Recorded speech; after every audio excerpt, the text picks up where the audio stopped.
Hey guys, how's it going? Kyra here with another Diablo Immortal video. And in today's video, this is going to be the official patch notes of the anticipated July 20th patch. This is what, in their words, is the first big content launch for Diablo Immortal. Link down in the description if you want to check this out yourself. I've already read this, so I'm going to jump to the things that I think are most important. First thing is going to be how they are allowing more ways to farm legendary crests. I think that's the thing that they needed to change the most. And at least they're taking a step in that direction. I don't know if it's fully there yet, but I'll let you guys be the judge of that. I'm just going to tell you exactly what they're changing. Each week when you beat the Heliquary boss with your warband, you could purchase one legendary crest for 1600 platinum. That's the first thing that they're changing. Then they've raised the caps of the faded embers from elder rifts to 280. So if you combine the 280 plus the 120 you get with the bonus amount if someone's willing to spend money with you in that rift, then you'll get 400 fading embers per week.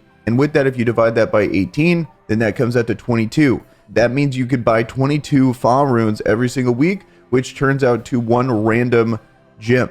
And that would be a 1, 2, or 5-star gem. So they made that a weekly thing now. Definitely don't think it's all the way there yet, but it's at least a step in the right direction. Hopefully they keep improving that as time goes on. The next big thing I think is class change. I think this is probably the biggest part of the patch. I think everyone was assuming there's going to be restrictions to this. I think they were actually pretty generous on what they're allowing to do. Here's the big specifics here. Class changes become available for a character beginning at level 35. You may change your class once every 7 days at no cost. I think that was a big sticking point for people, as they were assuming that this was going to be a paid service, or the transition was going to be maybe once a month. I was expecting once a month, so 7 days is actually pretty great. There's also a one-time option to immediately revert back to your previous class, skipping the 7-day waiting period. There are no current plans to allow players to purchase the ability to change classes more frequently. So that's another great thing, that people can't just keep bouncing around. So the way I look at this too is that you're not going to be able to transfer your legendary gear, but it's all going to save because it's going to save the progress of your other classes. You'll have to refarm legendaries for the new classes,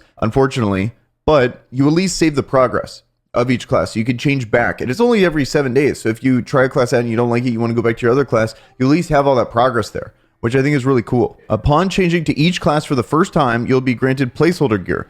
The placeholder gear will have an equivalent rank to the previous equipped gear of your last class. That's fantastic. You can at least be doing the same activities. You're just not going to have all the legendary gear that you currently have with all the bonuses there. Cosmetics don't actually transfer. It seems like they want you to buy them for each specific class. I think that's a little greedy in my opinion.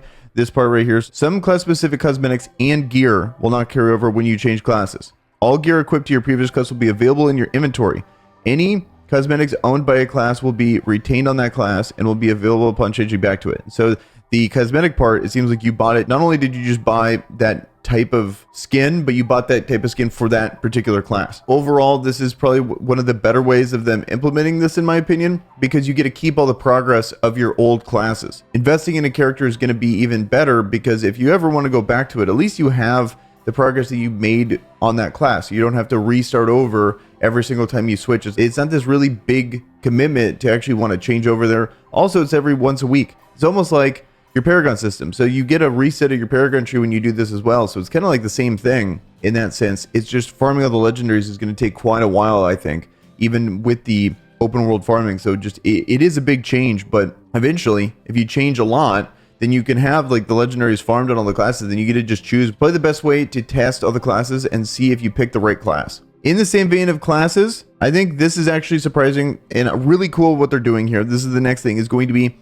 36 new legendary items. So they're increasing the types of legendaries for each class. So every class is getting 6 new legendaries here, which is awesome. Going into the specifics on this deserves its own video. Definitely check out the patch notes for your class and see how excited you are for it. Glancing over this right here, I think Demon Hunters get an insane one right here, like Murder Most. Vengeance now increases your critical strike chance by X percentage, but causes you to lose Y percentage of your life for every second. You know, that's going to be absolutely insane. I'm liking the Trembling here. Undying Rage also increases your movement speed by X percentage. So you go to 1 life and you can bounce out of there. That could be actually pretty sweet. I was thinking for Crusaders, in hard group content, Consecration now protects you and nearby party members, decreasing damage taken by X percentage. That could be pretty good in like PvP. Definitely check all these out. I think this is one of the exciting parts of the patch that I wasn't expecting them to do. And I'm really glad they did, because it's getting a little stale with the potential build patterns of these classes, and having a little bit more Quickly, let's talk about the new Heliquary boss. This one's coming out August 2nd. It seems pretty clear that